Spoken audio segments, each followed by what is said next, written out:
नमस्कार मु सुस्मिता पटेल। आज कविता हेउछि बापा।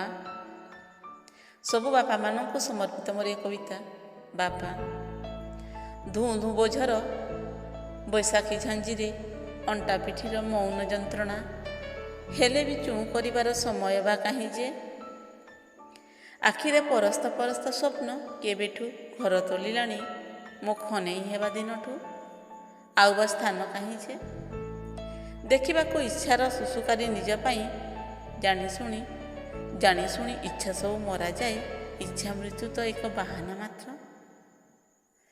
चैतर चैताली ठीक पूर्व परी नीतिदिन जाउछि आउछि तोर कहीं तार संधि विच्छेदर स्नेह सब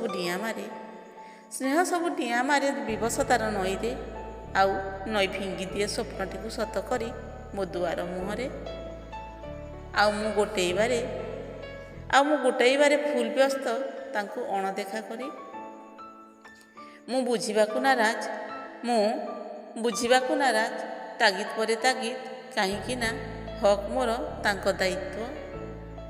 आगामी दिनर धूममय आशा माने खंडी उड़ा देलेनी आउ बापांकर मात्र पूरणर दायित्व। आश्चर्य तांको छिंडा चपरे काणीचाई स्थान नाही आउ सिलेई पड़िबाकू अथच हल हल ब्रांडेड जोता मो पाद कुनियंड। मु जानी पारिनी बापा माने को उपादान रे गढ़ा निष्कपट सहनशीलतार ज्वलंत उत्स मते दुनिया चिन्हैबार अप्राण चेष्टा रे अंटा पिठी मिसी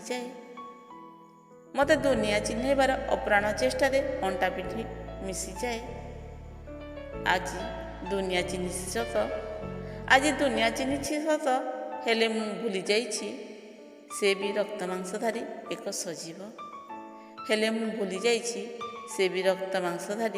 सजीव। नमस्कार, धन्यवाद।